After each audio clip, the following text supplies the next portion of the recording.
And this is the situation that we face in this world. People who are infinite consciousness operating at the level of body consciousness. And that's exactly where the manipulators want us. Because if we are not connecting out there and getting our insight, inspiration, intuitive knowing from out there, then where do we look to get a fix on who we are and what's happening in the world? We look that way, through the ears and the eyes. And who's controlling that information? Those that control the media, education, etc. Gotcha.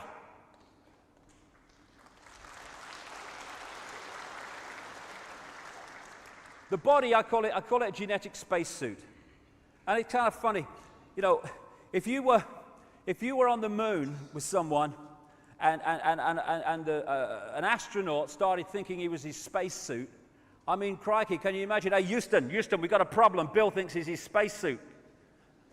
He's bloody mad because he's not his spacesuit. Yeah, but we think we're our spacesuit. And what would there be in that situation on the moon? There would be chaos. Well, that's why there's chaos here, because we believe we're our spacesuit. That's what makes racism so insane. It's like saying, oh, I'm better than you because my spacesuit's different color. Bloody ridiculous. But the cutting edge of human knowledge, so why should I complain? We are consciousness working through the body. Now, I got a real amazing feeling for this about 2 years ago, just before I last spoke here, when my mother died, Barbara. And I went along to the funeral, obviously, and my brother had organized it. And he said to me, do you want to come and see your mum while in the mortuary or at the funeral parlor? And my immediate reaction was, no, I remember her as she was, because it's just a body anyway. But something said, no, go. And for some reason in my life, I've never come across, the first time I've seen a dead body was my mother. And I turn up, and I walk in this room, and there's this body in this coffin, this open coffin. And I know it sounds ridiculous, but it was dead.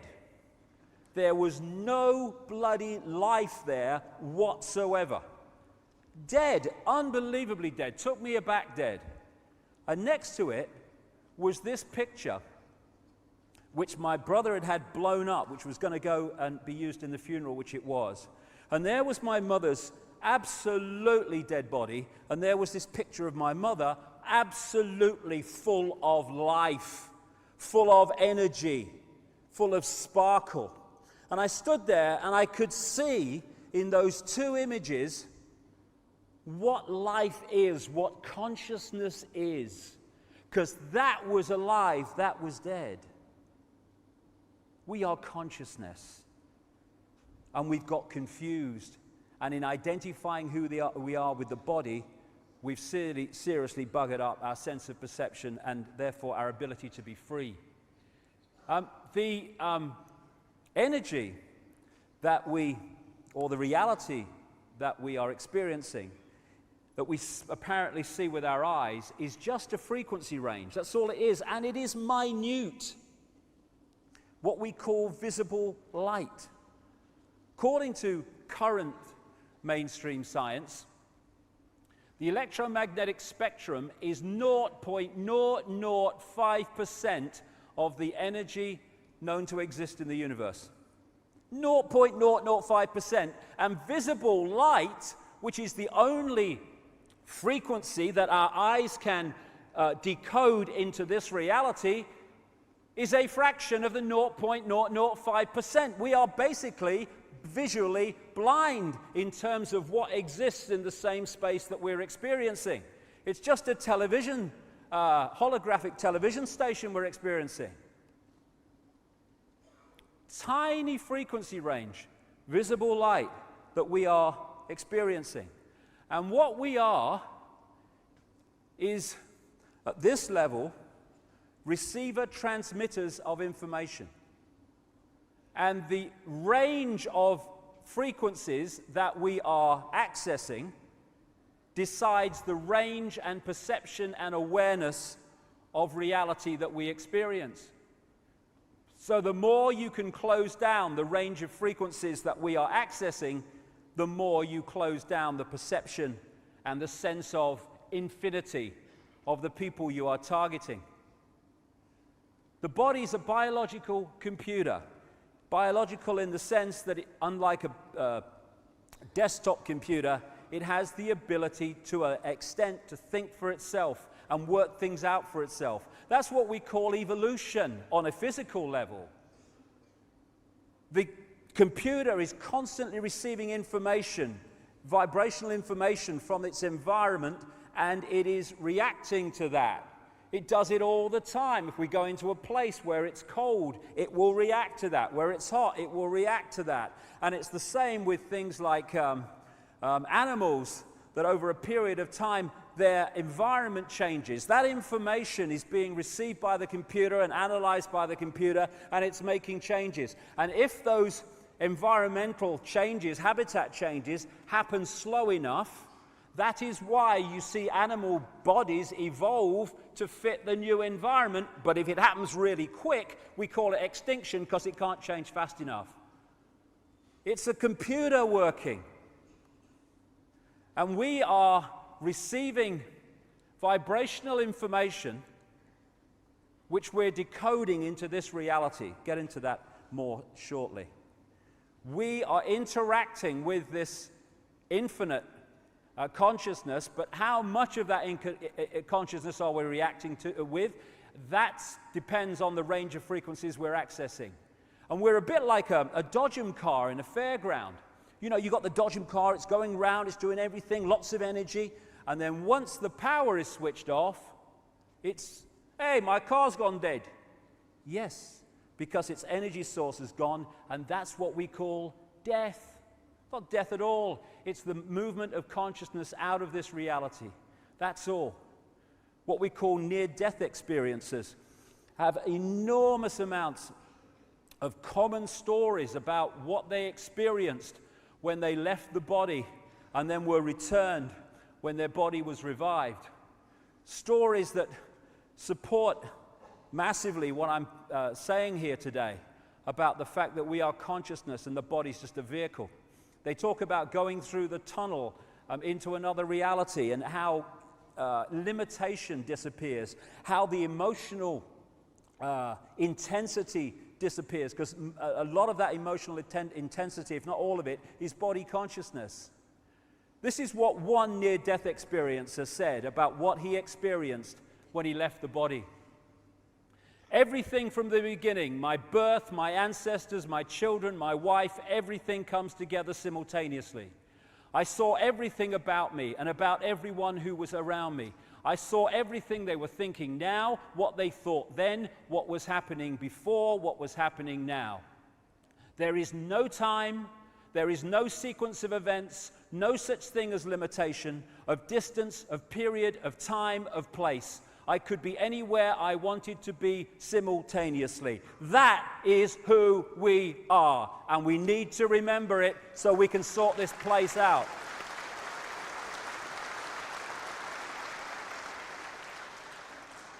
What do you mean there's no time? That's stupid. Oh, right. So, manufactured time is on my wrist. If I cross a certain invisible point in the world, I enter yesterday or tomorrow. Ridiculous. It's a decoding illusion, time and sequence. As William Blake said, to see a world in a grain of sand and heaven in a wild flower, hold infinity in the palm of your hand and eternity in an hour. Everything is everything else happening at the same time. It's a decoding process. If you are watching a film, movie, on a DVD on the telly, where you are in the movie, you think is the present. The scenes in the movie you've just left or watched is your past, and the scenes you've not seen yet are your future. But all of them still exist in the same moment that you're experiencing what you perceive to be the present. And if you run back, bingo, you're in the past, you run forward, you're in the future. No, you're in the same now.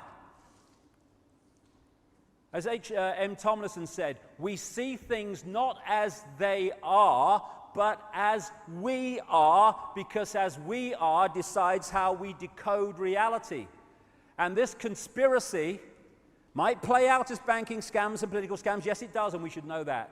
But this conspiracy is about manipulating our sense of who we are so we decode what they want us to experience. And what that perception is one of division, apartness, because that creates the fault lines through which they can divide and rule us when we are oneness, all connected at different points of perception and observation within that whole, therefore expressing glorious diversity, but still connected. And that's the point, you know. I understand it. When you're talking about oneness, people think that it's like everyone therefore becomes one clone blob, like this. I'm oneness, and also am I, oh yeah. What is oneness? What is this oneness I'm talking about? It is all possibility. That's what it is. It is everything that has, is, or ever will be there to be experienced. So there is no contradiction between being in a point of awareness of the connectedness of everything and at the same time celebrating and expressing your glorious diversity and uniqueness of perception. Indeed, the uniqueness of our expressing of our lives is honoring, if you like, the oneness that is all, because it's all possibility. What you get, ironically, when you disconnect from that into that, is you get a situation where you do get people who are, you know, I'm not oneness, neither am I, I'm not oneness. You do get uniformity, because people start operating on the same tiny range of frequencies, and therefore they start acting and seeing the world the same. Everyone thinks the same, everyone's tuning to the same bloody station. That's why we think when we experience the world, and understandably it seems like that, and the way we decode it, that the world is out there, that it's out there. In fact, it's just a projection. It's all going on in our minds, in our heads, as we decode reality. As the great Bill Hicks, the American comedian, said, what a great man he was, great man. All matter is merely energy condensed to a slow vibration. We're all one consciousness experiencing itself subjectively. There's no such thing as death. Life is only a dream, and we are the imagination of ourselves. And that's the foundation of the conspiracy, manipulating our imagination of ourselves. Infinite love is the only truth. The existence of an infinite consciousness is the only truth. Everything else is illusion. Everything else is the imagination of that consciousness made manifest and experienced. This is who we are. This is what we think we are. We think we're the body that we see in the mirror. Humans are a software program. It's like playing on the computer a certain piece of software.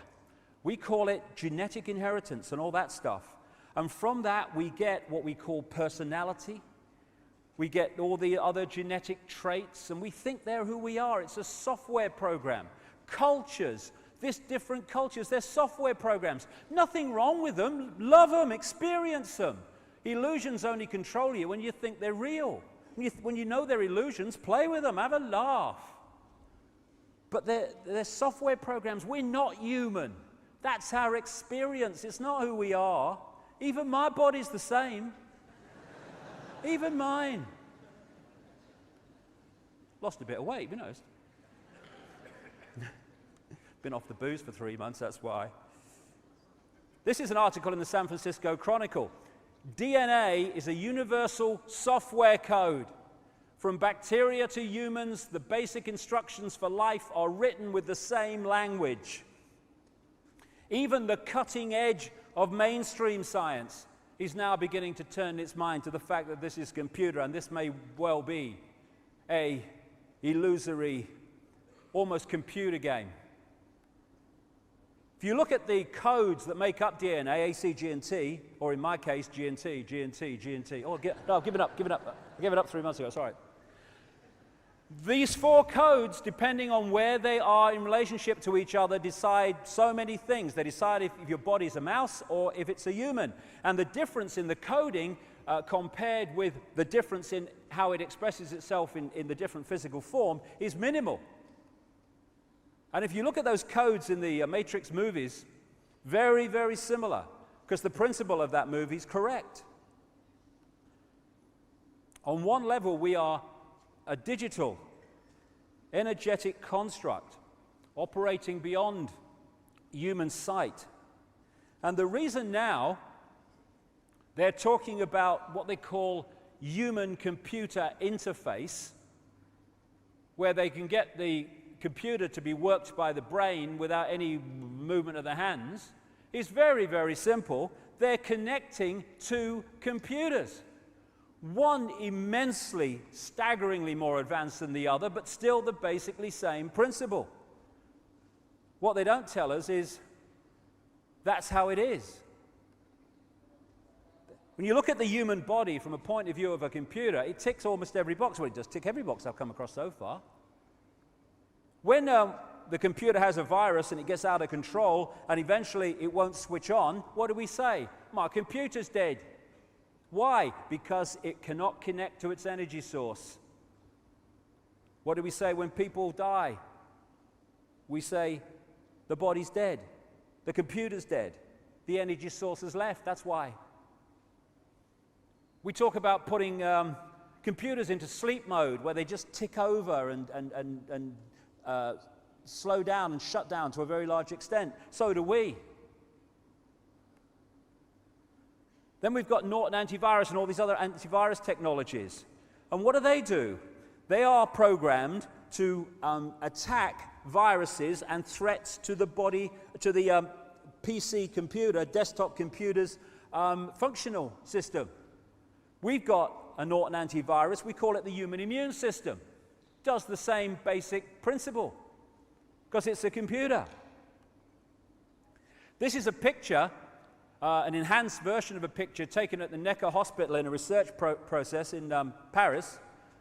And this is a motherboard. That is the motherboard of the body computer.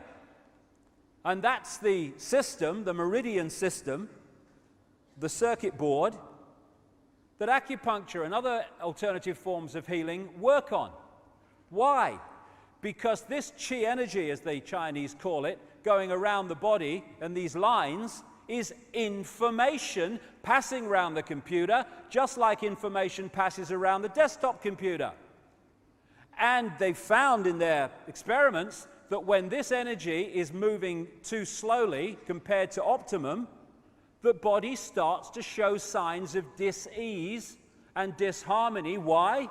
Because the information going around the body and being processed is being processed too slowly for optimum health. What do we say when we got a virus in our computer on the desk? My computer's bloody slow today. Same thing. And the acupuncture needles and other forms of Chinese acupuncture healing are there to reharmonize the flow of this energy so the information's passing around to optimum and we become well again. Then you've got the brain. The so-called brain of the computer, as they call it, is the central processing unit, the CPU. The brain of the body is the CPU of the body computer. It's the main processor of information, receiving and sending out.